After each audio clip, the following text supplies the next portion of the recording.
Okay, there's that. I throw a little yellow in there, mix it up. These trees are going to look like that.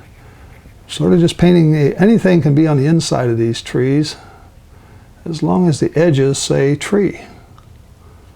That's what you try to do in watercolor painting, is get the edges right, get the values right, so that things that are closer are darker, things that are farther away are more faded and muted. So let's leave that for now. If I come over on the other side, I see some blue in here. I want to make sure I get out of there. I don't want that heavy.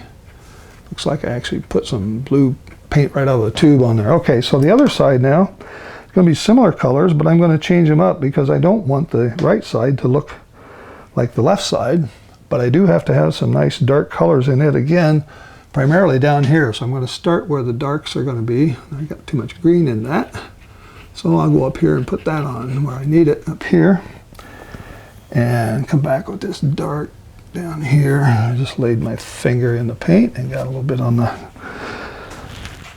there, which I don't like, but that's okay. We'll go over that later. And I'm getting a lot of running here. I gotta be careful. For the most part, painting vertically is a challenge for watercolor painters because it's just so easy to get runs, and you almost have to do dry or wet on dry paper before you, as you're painting. Otherwise, you end up with these interesting shapes running all over the place, which you don't want. Go back, get some more yellow, get some more green, touch in here. We'll put a little line of yellow up here. So I'm just sort of hitting and missing, coming back, getting some blue in the brush, getting some this neutral tint that looks like Payne's gray, and throwing it in. And I'm going to just kind of, these are darker over here. Okay. And I'm still just using a flat brush. I'm not using a rounded brush. My flat brush lets me put in some nice edges along this roof line here, which is what I want. And by using the corners and pushing up, spreading them out, I sort of get this very interesting things that look like trees, hopefully. And I'll go back and get some of this yellow. I want some nice yellow up on the top, on the left, up here. Some of that yellow, the cad yellow, is actually a more opaque color, not quite as transparent as the lemon yellow. So if I want a transparent color, I come back to my palette and I get a brush full of this lemon yellow and put it out here like this, and all of a sudden I'm getting some interesting, beautiful, bright yellow color sticking up there. So I don't want to leave that all on this left side. I want to put some of those over here. I'm going to echo that over here a little bit, so I end up with some, so it looks like it's still the same stand of trees possibly, but yet the color is not all on one side. You want to echo the color from one side of the painting to the other, hopefully not horizontally across from each other, hopefully not vertically above each other, but you want to make sure they appear in different parts of the painting. Okay, so that's going to just about finish me off here with this. I think I'll put a little more of that dark in here. If I take this dark now and come back and just sort of drop it in, this always works better if you're painting flat instead of vertically, but you can still drop in little corners of the brush, putting in some dark dabs of paint here that actually make it look like there's some shadows in that work. And so that makes it look like there's little branches, or not branches, but leaves and shadows of leaves and that sort of thing. Okay, so I think that's about all I want to do here. Maybe put a few more things that look like bushes here. I can always come back. You can always make it darker. It's kind of hard to make it lighter. I'm going to do those palm trees later as well. Okay, so we're now got about quarter of this painting done. For the roofs and for the buildings here, this roof is sort of darker. I don't want it to be too, I don't want it to stand out. I want the center of interest, the focal point of this painting, I want to be sort of in this area right here. So that when the eye comes to this painting, I want you to look right in here and then bounce around the painting over here and come back. I want the eye to start in this area. So I'm going to try to make sure that any whites I preserve are primarily in here, and any detail work is primarily in this area as well. So let's get some of this stuff out of our palette. We got a lot of green sitting here. I'm going to wipe some of this out. I'll need some green later, but I can make that later with no problem. Get rid of this stuff. Okay. New paper towel. I do go through a lot of paper towel. All right, so what colors do I want? I want to look at, I'm going to start and paint this sort of left to right now if I can, so I don't get my hand in my painting as I'm coming through. So if I paint right to left, I'll constantly be painting on top of where I need to rest my hand where I've just painted, and that doesn't work too well in any kind of painting style. All right, so I need some browns. So I'm going to use this still to grain brown here as a basic color for this little cover, gazebo type cover over this well. But I don't want to use just one color. As you can imagine, I want to have several colors. I want to have some red in there, so I'm going to get my little bit of this cad red out and put a little pile of it over here. Small wash of cad red. I can mix that together when I need it. Just going to leave a little cad red right here. What else do I need? I'm going to need to gray that down a little bit. The best way to get some nice grays is to take a blue, like ultra blue, and mix a little brown, reddish brown with it, and you'll get an interesting set of grays. So I'm going to put on 3 colors on this palette: some ultra blue, cad red, and still to grain brown. And I'm going to start working on this roof over here. Okay, so let's start and see. I don't want the brush to be too wet. I'm going to paint wet on dry again. I'm going to just start here and start coming across and see what happens. Leaving that broken line in there, that's called a rough edge, makes it look like it's old wood, like a roof might look. I don't need to paint the entire top of that roof. It's called losing edges and finding edges. Come across here like this. Okay. So I'll put this down like that. Okay. Usually you want to go from warm to cool, cool to warm, or at least have some change of temperature of the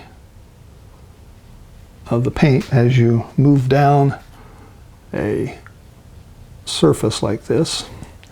So how do you do that? Well, you mix a cool color with it. You get some blue in there. All of a sudden I start turning this from reddish brown at the top to sort of a bluish brown at the bottom.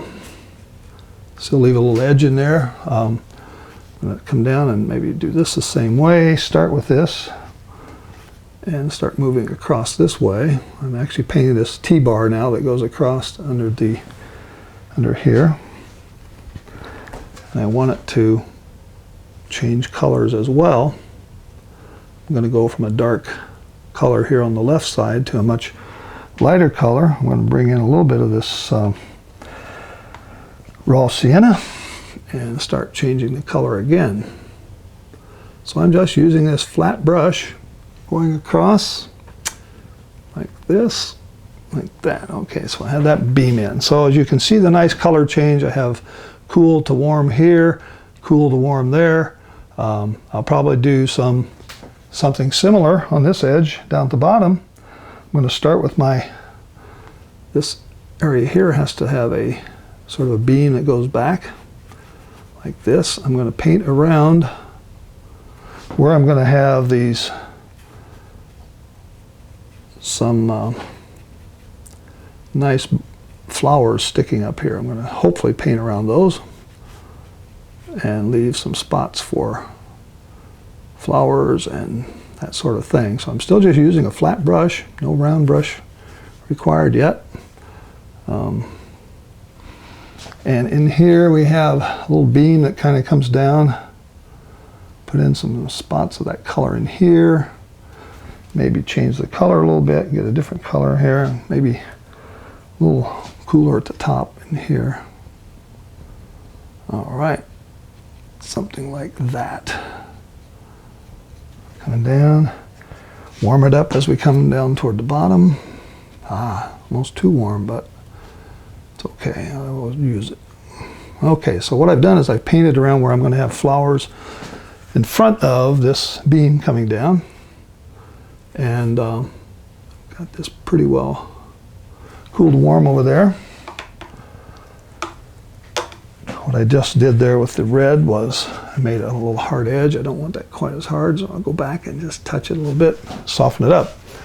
All right, under here, under this area is actually, you can see the roof, the underside of the roof of this gazebo-like structure. And I want it to go from warm on the outside to something cooler on the inside. So I'm going to start out here, paint these strokes back like this, pulling back because that's the way the boards top of this thing run.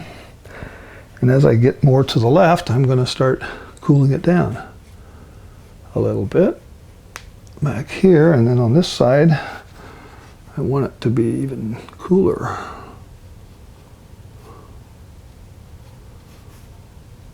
Something like that. All right, so hopefully that looks like, from a distance, it looks like there's a roof there that's got some sun hitting it from the bottom. Lighter at the front, darker at the back. That sort of tells the story. This area over here, I think I want to put a little more paint down. I don't want quite so much white sticking up here. And I can always come back and close these white areas off if they feel like they're too big, too many. But right now it's not looking too badly to me.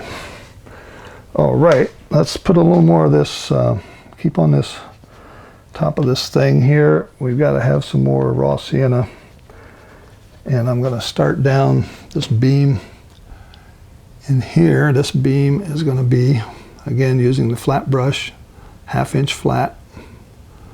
Start it at the top. I'm going to have to be careful I don't get running going on. Darken it down a little bit as we move down. Change the color. Don't let 2 inches of this painting go by without changing the color, changing the texture, changing something. You want to vary everything you can think of. As my teacher Tony Couch used to say, if I remember, I'll vary everything I can think of. Sometimes you forget. You get so involved in painting and what it looks like that you forget, oh wow, I've got the same color going down here. And I don't really want that. So I'm making this little beam like that. You see it's got a change of color from a cooler color with a little more blue in it, going down to a warmer color in red, reddish brown. I'm going to do this other beam fairly similarly, although I don't want it to look identical. Down here it's going to be reddish brown. And then as I move up, I'm going to get it bluer and a little darker and a little darker brown back here. That's not very dark. More blue. Come in this way and put a little more in like that. Okay. That's enough of that. Let me put a little more of this raw sienna in there.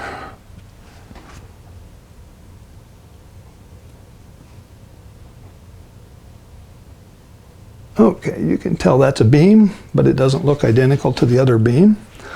I've changed the color. It's got a little bit different texture in there. And so this one now, I'm going to take this one on down and see if I can make it finish up down right above where there's going to be some more green bushes and maybe some flowers. I don't know yet.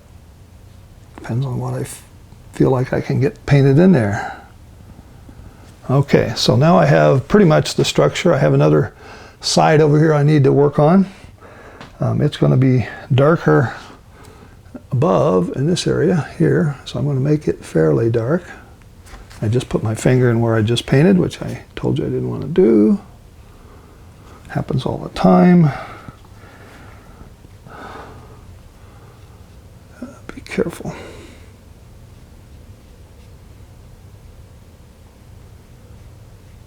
So now I'm making another side of this beam back here. It's the other side of the roof. That will just about do it there for me. I'm going to come back and drop a little bit of this red color in there just to make it look like it's connected to that one beside it, which it is. All right, so that is enough of that. All right. In here we got some work to do. I got some shadows to put on these beams, and I want to put some of that green back under behind here to show what it looks like behind this particular roof line, but I don't want to do it while that's too wet. So let's come up here and take a look at this part of the roof. It's going to have similar colors, but again, I don't want to have identical colors, so I'm going to mix it up by putting a little yellow ochre in my mix over here. It's a little more yellowish, a little more opaque in some, as you might imagine. And I think I'm going to even mix in a little of burnt sienna this time. So I'll make a little pile of burnt sienna over here.